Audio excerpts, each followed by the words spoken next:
మనగలుగుతుందా అని ఎవరన్నా ప్రశ్నించుకుంటే లేదు అని ఆన్సర్ ఎక్కువ వస్తుందండి. వై? బికాస్ ఇవాళ ఎన్నికల తంతు చూస్తుంటే ద వాల్యుబుల్ ఓట్, ఈ ప్రజాస్వామ్యంలో ఓటు అనేది ఒక బ్రహ్మాస్త్రం, ఒక పాశుపతాస్త్రం. ఓటర్స్ భవిష్యత్తుకి, మనుగడకి ఒక ఆధారం, ప్రాణాధారం నాడు ఆక్సిజన్ ఓటు. బాబాసాహెబ్ అంబేద్కర్ మహానుభావుడు మన రాజ్యాంగంలో ఓటు అనే దానికి భారతదేశంలో ప్రతి ఒక్కరు కూడా సమానమని వాల్యూ ఇచ్చాడు. Vote vote vote. అలాంటి ఓటు ఈవేళ ఏమైపోతుంది? నోటికి ఓటు అనే పరిస్థితి ఇవాళ వస్తుంది.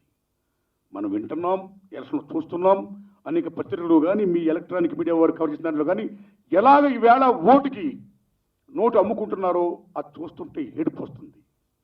ఇంత పవర్ఫుల్ ఓట్, ఇంత బ్రహ్మాస్త్రం, ఈ ప్రజాస్వామ్యానికి ఒక వెన్నుముక వజ్రాయుతున్న ఓటు వేళ అమ్ముడైపోతుంది.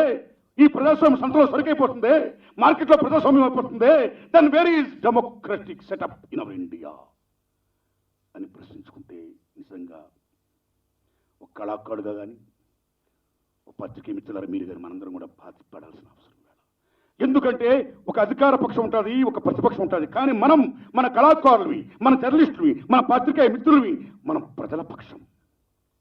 అలాంటి ప్రజల పక్షం వహించే మనం ఈవేళ ఈ ప్రజాస్వామ్యం యొక్క స్థితిలో చూస్తుంటే నిజంగా ఏడిపోతుంది. That what sort of democracy we want. Abraham Lincoln మహానుభావుడు డెమోక్రసీ గురించి గొప్ప డిఫరెన్స్ ఇచ్చాడు. ఆయన for the people, by the people, to the people అన్నాడు ఆయన. But actually what happening now? For the people, far away the people అయిపోతుంది. By the people, buying the people అయిపోతుంది. To the people, torturing the people అయిపోతుంది. This is the fate of our democratic system in our India. This is the fate of our democratic system. Must save it. ప్రజాస్వామ్యం చాలా గొప్పది, దాన్ని మనందరూ కూడా పరీక్షించుకోవాలి.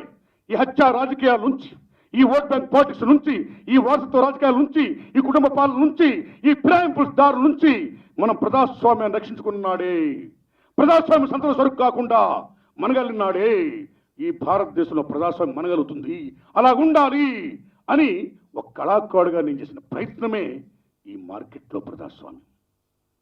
ప్రజాస్వామ్యం మార్కెట్లో ప్రజాస్వామ్యం కాకూడదు. ప్రజాస్వామ్యం ప్రజాస్వామ్యంగా, ప్రజల స్వామ్యంగా మనగలగాలి అని చెప్పింది నా ఈ చిత్రం అండి. ఇక ఈ చిత్రంలో 6 పాటలు ఉన్నాయండి. గద్దరన్న, గోరటెంకన్న, సుద్దాల సౌతేజ, గసగంటి రాజలింగం ఈ ప్రజాకవులు రాశారండి. పాడింది వందమా శ్రీనివాస్ గారు, నాగూరు బాబు గారు, గోరటెంకన్న గారు, పవన్ చంద్ర తేజ్ గారు, తేల్ విజయ్ గారు, యమునక్ గారు ఆలపించారండి. త్వరలోనే ఆడియో రిలీజ్ చేస్తానండి.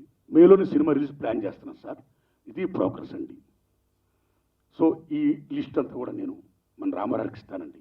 టెక్నీషియన్స్, యాక్టర్లు మొత్తం మ్యాక్సిమం నేను, ఎల్బి శ్రీరామ్ గారు, కాశీ గారు, గౌతమరాజు గారు తమకు తెలిసిన వారండి. రిమైనింగ్ అంతా మ్యాక్సిమం స్టేజ్ యాక్టర్స్, స్థానిక కళాకారులు, అప్కమింగ్ యాక్టర్స్తో నేను చేయించాను సార్. చాలా బ్రహ్మాండంగా నటించారు. ఈ చిత్రంలో నటించిన నటినట్లు కానీ, సాంకేతిక నిపుణులు కానీ అందరూ కూడా, ఆయా షూటింగ్ ప్రదేశాల్లో ఉన్న సహకరించిన ప్రజలకు కానీ నా హృదయపూర్వక ధన్యవాదాలు చెప్పుకుంటూ, ఈ మార్కెట్లో ప్రజాస్వామ్య చిత్రం రిలీజ్ అయిన తర్వాత ఓ ప్రేక్షక దేవుళ్ళారా, ఓ ఓటర్ మహాశయులారా, దాన్ని చూడండి, చిత్రాన్ని చూసి ఆదరించండి. మీ అందరూ తెలుసు, నేను కొత్తగా మీకు చెప్పేది లేదు. మీకు తెలిసింది మీరు అనుకుంటున్నది నేను చిత్రం